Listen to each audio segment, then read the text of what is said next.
Hi, this is Kath. Glad you could join me today. We are going to be digging deeper into Psalm 29 today. But before we start, let's look at a scripture. We are looking at Psalm 119, and I want to look at verse 98 that says, "Your commands are always with me and make me wiser than my enemies." Lord, I'm thankful for your word, and I'm thankful that your word does make us wiser. Lord, I pray that your word would always be with us wherever we go, that Holy Spirit, you'd be letting that rise up within us and affect our lives, affect what we say, what we do, God, that we would not neglect your word. Amen. And so let us look at Psalm 29. This psalm is a really fun psalm because it's very poetic. And so we're going to look at some of the poetry in this and talk a little bit about practically what some of the poetry means here, because I think that that's the route that we want to take with this one. Instead of looking up some of the words in the Hebrew like we do, we will be looking up a few words, but mostly we're going to look at some of the poetry in this one. So let's read through this. Psalm 29. Ascribe to the Lord, you heavenly beings. Ascribe to the Lord glory and strength. Ascribe to the Lord the glory due his name. Worship the Lord in the splendor of his holiness. The voice of the Lord is over the waters. The God of glory thunders. The Lord thunders over the mighty waters. The voice of the Lord is powerful. The voice of the Lord is majestic. The voice of the Lord breaks the cedars.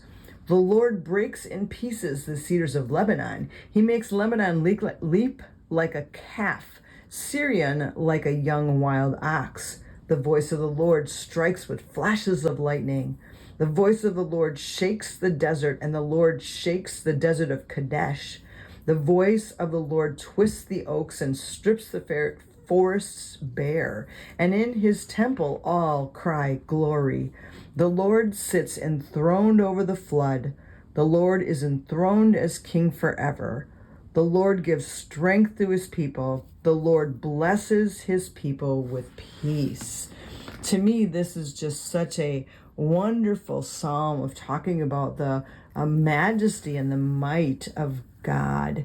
So when we're categorizing this one, this is actually called a liturgical, which means this would be one that is read probably publicly in a liturgical church setting.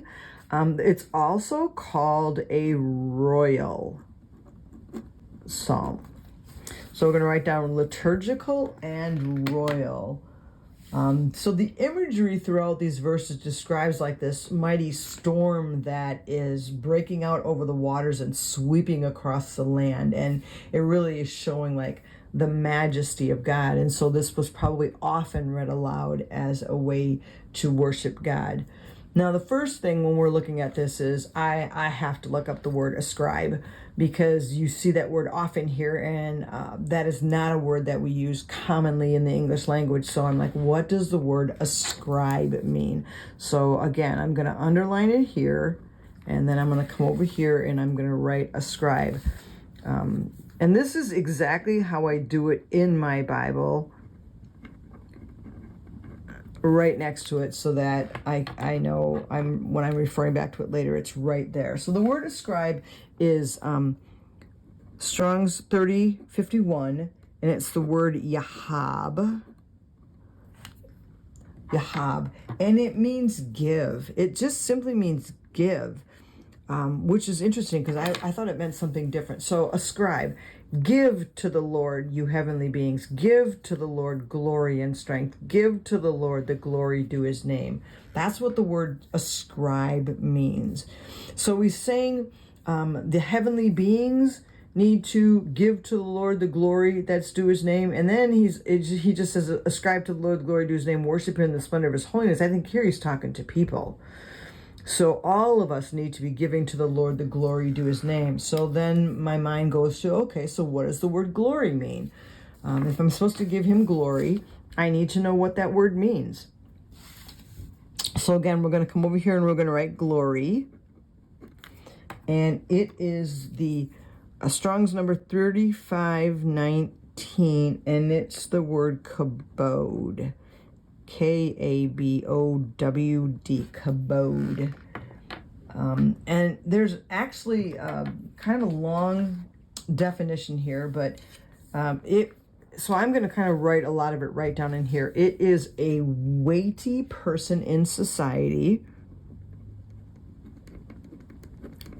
A weighty person in, so an important person in society. It also means honorable,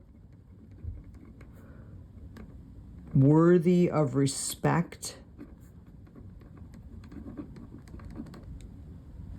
Okay, worthy of respect, attention, and obedience. Okay, so that's basically one whole sentence there. A weighty person in society who is honorable, worthy of respect, attention, and obedience. That gets me to understand a little bit more about how I am to look at God, right? Not only is God to be honored because of his position as sovereign head of the universe, but because of his character. All right. So when I'm looking at give God the glory, I need to be looking at God as this weighty person of value and honor, worthy of respect, attention, listening to, and then worthy of obeying. So I think that that's an amazing description of the word glory. And then when it says ascribe to the Lord glory and strength, well, we just looked up strength in the previous psalm, and the word strength just means power and might. So we're saying give the Lord glory and strength. In other words, make sure that I am giving honor to the Lord. I am acknowledging that it is his power and his might that makes me be able to live, right? Worship, the word worship means to bow down. So worship the Lord in the splendor of his holiness. So let's go through just a few things that I got when I was reading through some of my commentaries. And I've got a couple of them that I use often, but the one that we're going to look at a little bit today, is the New International Commentary on the Old Testament. That one I use a lot when I am looking at things, because it's the New International Commentary on the Old Testament and it's the Psalms version. And so I look up things on the Psalms. So when I'm looking at this and I'm saying, ascribe to the Lord, you heavenly beings, give to the Lord the glory. What does that mean? And so then in the commentary, this is what it said. It says, in the Near Eastern worldview, the universe was inhabited by divine beings. Okay, this is their worldview. So they thought the world was inhabited by divine beings like gods and goddesses, and then also human beings. The realm of divine beings was thought to be organized kind of like a human royal court. So in Psalm 29, the heavenly beings are being called upon to acknowledge the superiority and the majesty of Yahweh. So I thought that was interesting, like coming to the people and saying all of the gods that you worship, all of those heavenly beings, they even have to give the glory and the strength to the Lord because he is superior over all of them. So I thought that was kind of interesting. And then worship the Lord in the splendor of his holiness. It's just bowing down to the Lord in reverence because of the beauty of his. And we talk about the word holiness. What does the word holiness mean? It means to be set apart. So we are worshiping the Lord for the uniqueness or the beauty of his apartness, his set apartness. There is no one like God. That's what it's saying here. That there's beauty in the fact that there is no one like God. He is set apart. And then the rest of this now goes into just like this. We talk about the storm, the majesty and the fierceness of this storm, the voice of the Lord over the waters, the God of glory thunders. The Lord thunders over the mighty waters. And really, this is, again, we're talking about beauty. You know, the voice of the Lord. Some of the versions say the voice of the Lord is, instead of powerful, it's majestic. And that's the same word as in the beauty of his holiness or the splendor of his holiness. This word is the same word as that. And so we're looking at the voice of the Lord as being powerful and beautiful. And then it says, when we get to this, the voice of the Lord breaks the cedars. The Lord breaks in pieces the cedars of Lebanon. And again, that's symbology, but what is it talking about? Well, the cedars of Lebanon were some of the most majestic trees in that area. They were often used for building palaces. So it kind of represents like the typical pride of man, the magnificence of man, and yet it's saying the voice of the Lord breaks the cedars of Lebanon. Even those strong, mighty trees of Lebanon that kind of represent the strength of man, God breaks that. Just his voice breaks that. And then it says, he makes Lebanon leap like a calf and Syrian like a young wild ox. Well, Lebanon and Syrian are mountains. Syrian is Mount Hermon, and Lebanon is a mountain in the north.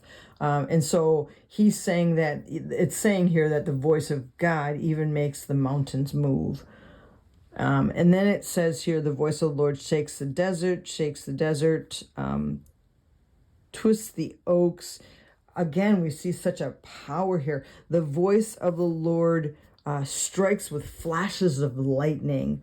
This is again from my New International Commentary on the Old Testament. It says, commonly reviewed as a divine weapon. Lightning was commonly viewed as a divine weapon. Baal is often depicted in Canaanite art with a lightning rod in his hand. But Psalm 29 is stressing that it is Yahweh who can strike with the power of lightning. There is no other God that can do that. It's God. Even just the voice of God strikes with the flashes of lightning. And then we see the deserts of Kadesh. And again, it's just the storm that we see going on here is just, again, this magnificence of God that is extending to the whole land. I mean, we're talking about Lebanon in the north, and then the desert of Kadesh is in the southeast. So we're talking about the voice of the Lord, the power of God sweeping across the whole land. So we just see such a power of God in this psalm. I think this is an amazing psalm to read at a time where maybe you're feeling like you're struggling in the power of God. And struggling with who is the God that I serve, and to sit down and just read this and see the might and the power of our God. And then it says, the God that the Lord sits enthroned over the flood, and he is enthroned as king forever. He gives strength to his people, and the Lord blesses his people with peace. Well, how can we not have peace when we look at the God that we serve? From this psalm. To me, this is just such an amazing psalm of how wonderful and how great our God is. So I'm hoping that something in this spoke to you today. Maybe there was something that you needed to hear, even to the point where, as we see in this verse right here, and in his temple all cry glory.